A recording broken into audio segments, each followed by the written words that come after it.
We are. All right, and at the 12 o'clock position, we have our red Zerg player from Check 6. It is Sleep. And his opponent down here at the 6 o'clock position is our... And I already want to point out that Sleep is 7. Oh, no. Okay, why would... Okay, he waited forever to get his 8th drone. Maybe he was just getting a drink of water or something. I guess so. Okay, and down here at the 6 o'clock position is his blue Protoss opponent, Complexity Minigun, down 0-1 so far. Yeah, so he actually saved up to about 100 resources before putting down 2 drones at the same time. So had me a little bit scared there, I have to say. Yeah, you know, maybe he was thinking about doing something like a 7-pool, change his mind, or maybe, you know, he was just not paying attention, you know, spilled a glass of water, maybe one of his socks. You know, sometimes your socks get a little bit turned and it feels really weird. You have to, like, reach down and fix your sock. Yeah. That could have happened to him. That's possible. A lot of things that could take your attention away from the game for a split second. He is just showing us the full potential of his Zergs against our Protosses, though, yeah, man. As Destiny would say. That's right. Well, on this map, Minigun versus Destiny was it was a controversial game.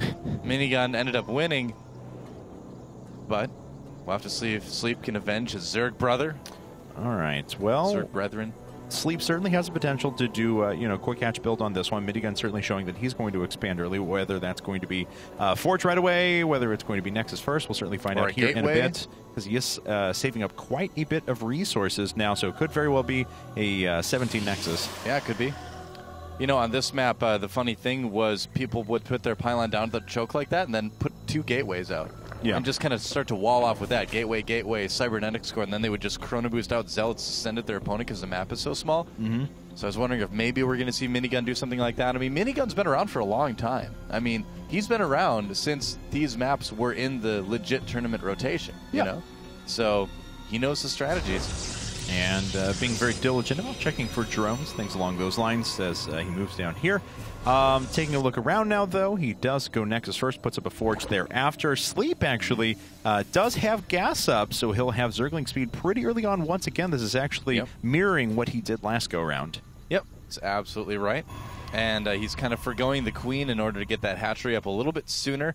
But that's okay. I mean, a lot of people will inject with their first Queen when it pops out and then drop a Creep Fume or something like that. But Sleep just kind of saying, you know, I don't really have enough to spend on the larva anyway, so I'm just going to delay the Queen a little bit, just get my hatchery up that much sooner. It's kind of a cool way to do it. And taking a look now, Photon Cannon up at the front, so this is turning into kind of a normal game. Again? Yeah. The last go-around, it was off of a 3-gate Sentry expand. This time, a little more familiar Nexus first with a Forge up at the front as well. And 3 pylons powering these buildings up at the front. So kind of an interesting wall out of Minigun. A gentleman's agreement between these two players. Can the Zerglings walk through there? Yes, they can, but not through there. No. And the Photon Cannon finishes up, so Minigun going to be just fine. It was actually just walling that off to prevent any temporary damage, of course, and then we'll have a Cybernetic score following this up right now. Yep. That's right. So, like you mentioned, man, I mean, pretty normal starts for both of these players here. Neither one getting cheesy. I mean, last time we saw Sleep play, he was doing like one base Ling Roach aggression. Yeah. And that was a bit odd, a bit awkward.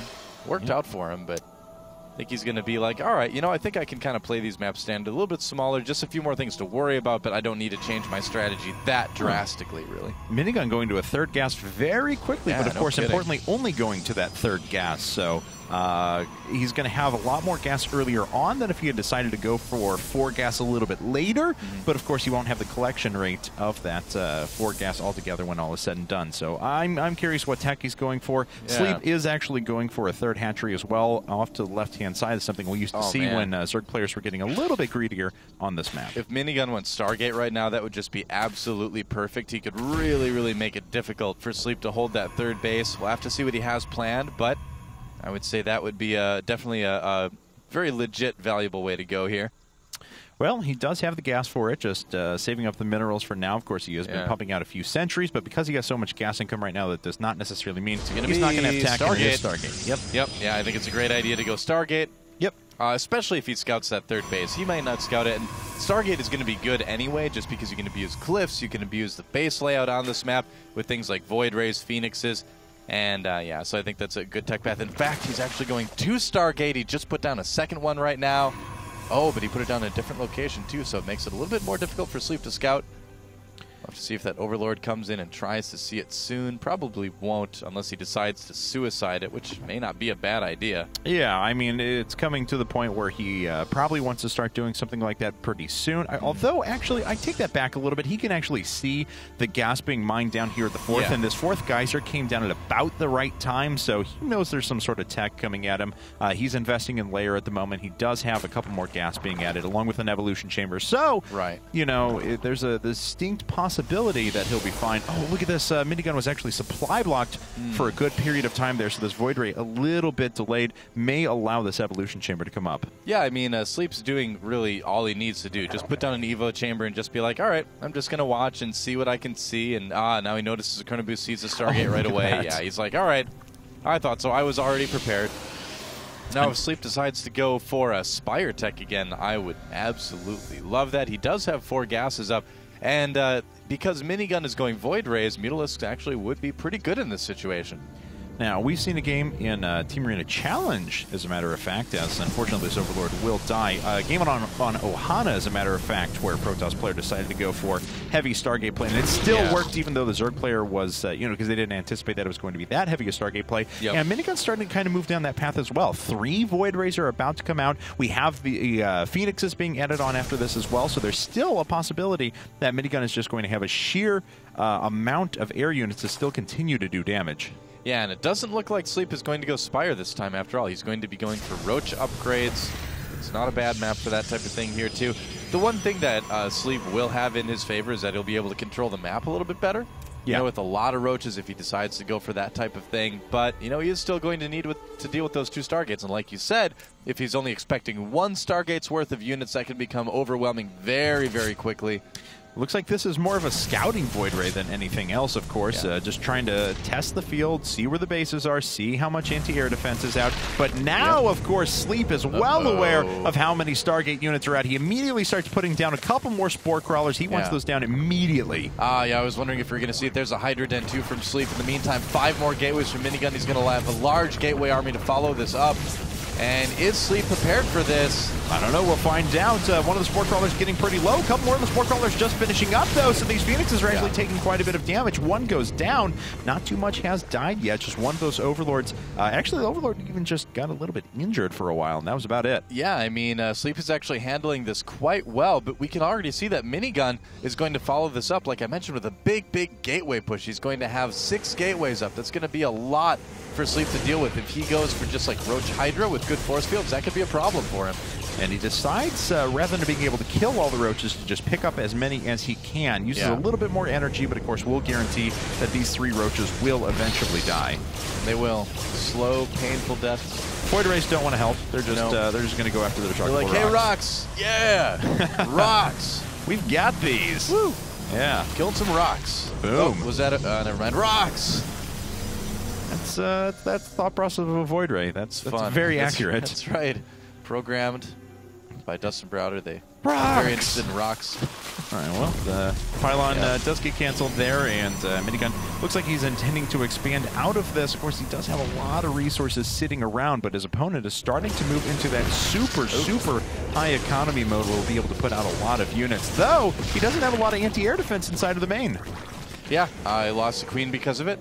It's a good amount of Phoenixes. Yeah. And all Sleep will be able to do is just kind of chase him away with the Hydralisks a little bit. You know, I have to say, too, I'm not a big fan of gold minerals, but rocks I've never had a problem with. Yeah. I've always thought the rocks were okay. Because, I mean, there was stuff in StarCraft 1 that you need to break through to get to places. As long as the rocks are, I'm struggling to find a word to describe this, but tastefully done. As long as they're not thrown down like, we need more rocks. What is this map missing? Another 8 sets of rocks. Tasteful piles of debris. Yes. Like on Ohana. I think they're greatly used to go from the natural to the third. I love that use. But yeah, exactly. All right. Well, here we go. Minigun going to try and move back in. Of course, this one Spore Crawler does not have enough DPS to kill these very quickly. It may be able to get 1 Phoenix, but of course he's going to kill about 1 million drones in response. No kidding. Let's take a look at the workers lost there. Yeah, he's killed 11 throughout the course of the game. Probably pretty much most all of them right there. Yeah. No kidding. Despite that, Sleep still has a bit of a supply advantage. He will need to use some larva on drones, as we were seeing here, putting down his own Spire as well. And this is a bold time for Sleep to push. Yeah, it is. Unfortunately, Sleep is now supply blocked. He's got to put up 4 Overlords at once. This is going to give Minigun an opportunity to not just get this base up, but also warp in 1 or 2 more rounds of units before the attack finally does hit. And trying to get a nice concave. And I don't know, this is dangerous, man. I mean, if Minigun picks up the right amount of units with this, picks up a lot of Hydras, it could go well. It's a pretty even match, though. Yeah. Looking at these 2 armies, Minigun doesn't want to fight here, of course, too. He wants to delay until another Colossi or 2 comes out. Maybe with that first one, he'll be ready. We'll find out. Range is not finished up, so the Hydras have the exact same range as the Colossus, so they can get an engage if the time comes. However, Minigun doing a pretty good job at managing this engagement over towards his goal. He is able to take out the first line of Roaches and hasn't taken too much damage from the bigger group, I suppose, of Hydras and Roaches around towards the Xel'Naga Tower. So far, pretty well handled by Minigun, I've got to say. Cannon's cleared up. That's going to allow Sleep to maybe take advantage of that later on in the game, and he just has such a huge army. He is maxed out right now. Spire, though, just finishing, so as he loses these Roaches, he can add on other units. We'll have to see how fast he goes for the Hive and the Greater Spire, but he's going to be willing to give up some of these Roaches and Hydras pretty soon here. Oh, looks like he decides that the time is now. Minigun going to make his way out, and he does do a pretty good job of zoning out most of the Hydralisks, so a lot of the Roaches were dealt with, so it's more fragile units that are largely remaining. However, the Roaches actually are doing some pretty significant damage here over towards the mineral line, and Minigun's going to need to start taking care of that. Yep, pushing back that army yet again. This is a brave move to pull through the choke. Oh, he takes out 1 Colossi already. Yes, he does, and starting to move back once again, so a pretty good return there from Sleep, who was initially Minigun that was handling this better. Let's see, though, is Sleep going to be able to make his way in? A lot of Lings making his way in. Will the Colossus be able to clean all those up? It looks like it's more worried about going after the Hydralisks, and Sleep is able to get in there and start taking out the Colossus. It moves, though, to the convenient ledge next to the natural. Nice. Yes. All right, well, the nice benefit from this for Sleep is that he is still very far ahead. He has been able to prevent this gold base from being any value at all to Minigun. And behind this, he's started to take a 4th base as well. So still, all in all, things looking very, very good for Check 6 Sleep. Yeah, just running in some Zerglings here, just making sure that there's no probes that he needs to kill.